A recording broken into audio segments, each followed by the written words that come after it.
అందరికీ నమస్కారం. Welcome to Bharati TV. ప్రస్తుత రాజకీయ పరిస్థితులు అంశాల మీద మనతో చర్చలో పాల్గొంటున్నారు డివి శ్రీనివాస్ గారు, సీనియర్ జర్నలిస్ట్ ఆయన. నమస్కారం శ్రీనివాస్ గారు. నమస్తే అండి. మొన్న జరిగిన భారత ప్రధాని ఎవరైతే ఉన్నారో నరేంద్ర మోడీ గారు ముఖ్య అతిథిగా వచ్చినటువంటి ప్రజాగళం సభకు సంబంధించి అక్కడ సెక్యూరిటీ లోపాలు బయటపడ్డాయి అనే అంశం మీద ఏపీ ఐపీఎస్ల పైన ఈసీ సీరియస్ అయింది అన్నట్టు వార్తలు వస్తున్నాయి. మొన్న జరిగిన సంఘటనని మీరు గమనించి ఉంటారు. దాని గురించి ఏం చెప్తారు సార్? ప్రధాని నరేంద్ర మోడీ చిలకలూరిపేట సభ భద్రతా వైఫల్యం ఇవాళ దేశవ్యాప్తంగా చర్చనీయాంశం. ఎందుకంటే ఒక దేశ ప్రధాని పాల్గొంటున్నారు ఒక సభలో అంటే టోటల్గా అలర్ట్. ఏది పోలీస్ అలర్ట్, రెవెన్యూ, మొత్తం అన్ని శాఖల సిబ్బంది, ప్రభుత్వ యంత్రాంగం అంతా కూడా అత్యంత ఇదిగా చూడాల్సినటువంటి సందర్భం.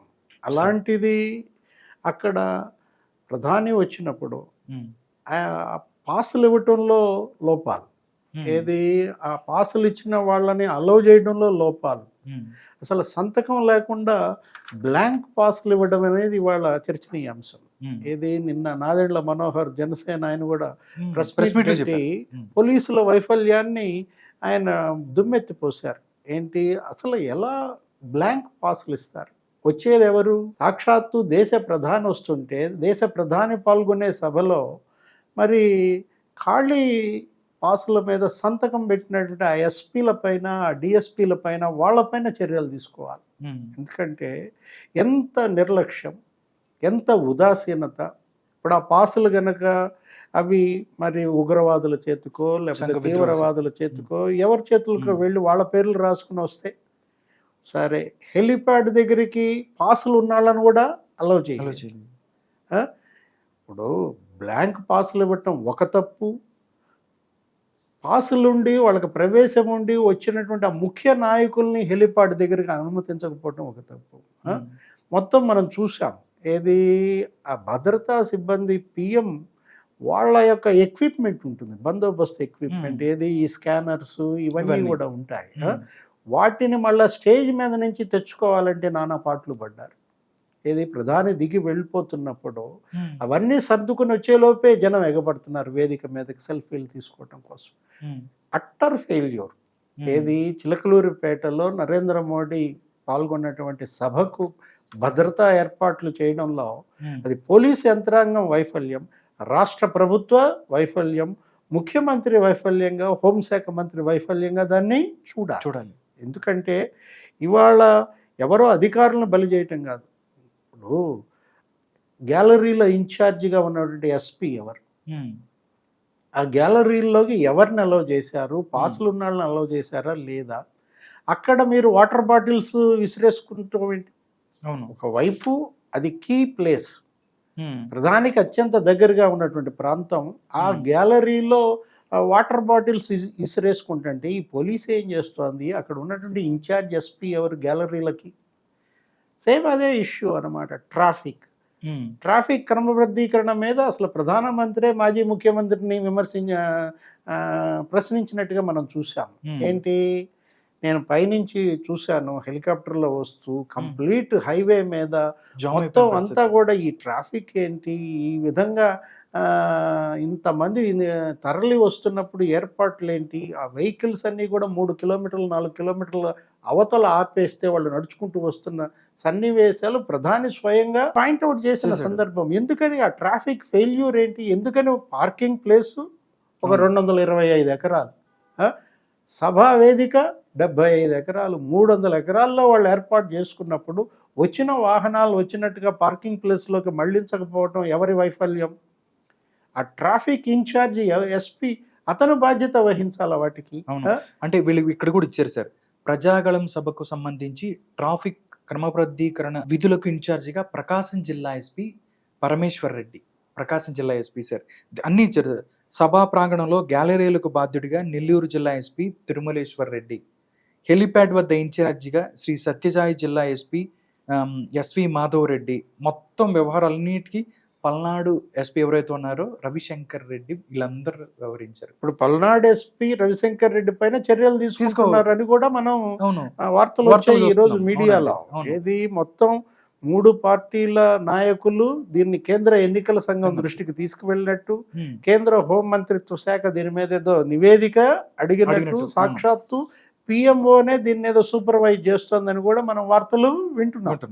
ఇలాంటి పరిస్థితుల్లో ఇక్కడ బాధ్యతారహితంగా వ్యవహరించినటువంటి ఈ ఎస్పీల పైన, నిర్లక్ష్యంగా వ్యవహరించినటువంటి రేంజ్ డీజీ పైన, ఆ తర్వాత కొంతమంది ఒక ఎస్పీ అయితే అసలు కారులోనే ఉన్నాడంట, కారులో నుంచి బయటకు రాలేదు ఒక ఎస్పీ అనే వార్త మనం మీడియాలో చూసాం. కొంతమంది పోలీసు ఉన్నతాధికారులు అసలు హోటల్లో ఉన్నారంట, హోటల్ నుంచి వాళ్ళు అసలు బయటికే రాలేదంట. ఒక ఉన్నతాధికారి ఒక ఎస్పీ మరి ఆయనకు ఫోన్ చేస్తే అసలు ఆయన ఫోన్ రిసీవింగ్కే అందుబాటులో లేరని, అక్కడ ఉన్నటువంటి పోలీస్ బలగాలు వేల మంది వాళ్ళకి ఏ అవసరం వచ్చినా ఉన్నతాధికారుల ఆదేశాల కోసం వాళ్ళు ఫోన్లు చేస్తున్న సందర్భంలో ఫోన్స్ ఎత్తకపోవటం అనేది ఏది ఎస్పీ స్థాయిలో ఉన్నటువంటి వ్యక్తి ఎలా చూడాలా అంటే నిర్లక్ష్యానికి పరాకాష్ఠగా కనపడుతోందన్నమాట. ఇది ఎవరిది సభ? ఇది ఒక రాజకీయ వేదికగా చూస్తున్నారా? ఇది ఒక రాజకీయ నాయకుడిగా నరేంద్ర మోడీ వచ్చాడు అనుకుంటున్నారా? ఆయన వచ్చింది ప్రధానమంత్రి పర్యటన ఈ విధంగా చేస్తే మీకు తెలుసు, మీరు చూశారు, సీఎం ఆకాశంలో వెళ్తుంటే కింద ట్రాఫిక్ ఆపేస్తారు ఆంధ్రప్రదేశ్లో. జగన్మోహన్ రెడ్డి హెలికాప్టర్లో వెళ్తుంటే కింద కిలోమీటర్ల ట్రాఫిక్ ఆపాల్సిన అవసరం ఉందా? నరకం చూస్తున్నారు ఆంధ్రప్రదేశ్ ప్రజలు. ముఖ్యమంత్రి పర్యటనకు వస్తున్నాడంటే, సీఎం జగన్మోహన్ రెడ్డి పర్యటనకు వస్తున్నాడంటే చెట్లే నరికేస్తుంటారు. సీఎం పర్యటనకి చెట్లకి ఏమైనా సంబంధం ఉందా? ఏపుగా ఎదిగినటువంటి చెట్లన్నీ నరికేస్తూ వెళ్తున్నారే. ముఖ్యమంత్రి వస్తున్నాడని వీళ్ళు చేసే హడావుడి మామూలు హడావుడి కాదు కదా 5 ఏళ్లలో కూడా. ఆయన ఎక్కడో విజయనగరంలో ప్రోగ్రామ్ ఏదో పెట్టుకుంటే పుష్పశ్రీ వాణి ఆ నియోజకవర్గంలో ఒరిస్సా బార్డర్లో 130 కిలోమీటర్ల అవతల లారీలన్నీ ఆపేశారంట. ఇలాంటి పరిస్థితుల్లో ముఖ్యమంత్రికి ఒక రకం, ప్రధానమంత్రికి ఒక రకమా? ఎవరిది ఇవాళ భద్రత ప్రశ్నార్థకంగా మారింది? దేశ ప్రధాని భద్రతే ప్రశ్నార్థకంగా మారిందంటే దానికి బాధ్యత వహించాల్సింది రాష్ట్ర ప్రభుత్వం, ఆంధ్రప్రదేశ్ రాష్ట్ర ప్రభుత్వం కదంటారా? ముఖ్యమంత్రి బాధ్యత వహించాలి. అంటే ఏంటి? ఇది ఒక కుట్ర. ఈ విధంగా ఈ సభని భగ్నం చేయడం ద్వారా, ఇలాంటి డిస్టర్బెన్సెస్ క్రియేట్ చేయడం ద్వారా ఎక్కడన్నా ప్రధాని మోడీ కాదు ఏ ప్రధాని అయినా పాల్గొన్న సభలో ప్రోటోకాల్ పక్కన పెట్టి అక్కడ లైటింగ్ స్తంభం మీద జనం ఎక్కితే దిగండి మీరు, మీ ప్రాణాలు నాకు ముఖ్యం అని చెప్పి ఏ ప్రధానన్న విజ్ఞప్తి చేసిన పరిస్థితి చూసామా? ఆయన నరేంద్ర మోడీ పవన్ కళ్యాణ్ దగ్గరికి వచ్చేసి మైక్ తీసుకుని వాళ్ళని విజ్ఞప్తి చేసి వాళ్ళని దించిన పరిస్థితి మనం చూసాం. నిజంగా దారుణంగా ఉందండి. అంటే ఆ సన్నివేశం నిజంగా చూస్తే ఆయన యొక్క చాలా బాగా. అదే కాదు, మైక్ సిస్టమ్ డిస్టర్బెన్సెస్ అప్పుడు కూడా జనం తోసుకొస్తుంటే ఆ మైకుల మీద ఆడియో సిస్టమ్ మీద పడుతుంటే, పవన్ కళ్యాణ్ అప్పుడు చంద్రబాబు మాట్లాడుతున్నప్పుడు చూసాం. చివరికి ప్రధాని మాట్లాడేటప్పుడు ఆయన మరి అసలు మాట్లాడకుండా బొమ్మలాగా నుంచోవాల్సిన పరిస్థితి వచ్చిందంటే అక్కడ ఉన్నటువంటి ఎస్పీ ఎవరు? ఆడియో సిస్టమ్ దగ్గర అక్కడ ఉన్నటువంటి ఆ గ్యాలరీస్లో ఉన్నటువంటి ఆ కంట్రోల్ చేస్తున్న సభా ప్రాంగణ వేదిక బాధ్యత వహిస్తున్నటువంటి ఎస్పీ ఆయన అక్కడ ఒక రోప్ పార్టీని పెట్టడం, ఆ ఆడియో సిస్టమ్ దగ్గర జనాన్ని తోసుకురాకుండా అక్కడ కంట్రోల్ చేయటం. ఇప్పుడు జనం తోసుకురావటం, జనం ఇరగబట్టడం అది కాదు అక్కడ లోపం. ఏది? దాన్ని కూడా నరేంద్ర మోడీ స్పీచ్లోనే కవర్ చేశారు. ఏమన్నారు? ఇంకా ఆయన ఏమన్నాలో తెలియక ఈ రాష్ట్ర ప్రభుత్వం మీద, జగన్మోహన్ రెడ్డి ప్రభుత్వం మీద ఎంత ఆగ్రహంతో మీరున్నారో నాకు అర్థమైంది, ఊగిపోతున్నారో నాకు అర్థమైంది అనే మాట ఆయనే చెప్పారు. ఏది? రాష్ట్ర ప్రభుత్వంపై మీలో పేరుకుపోయినటువంటి వ్యతిరేకత ఈరోజు మీ దీని ద్వారా నేను అర్థం చేసుకున్నానని నరేంద్ర మోడీ అన్నారంటే తప్పు జనాందా, జనాన్ని నియంత్రించలేనటువంటి యంత్రాంగానిదా? ఇది ఇవాళ ప్రజల్లో జరుగుతున్నటువంటి చర్చ.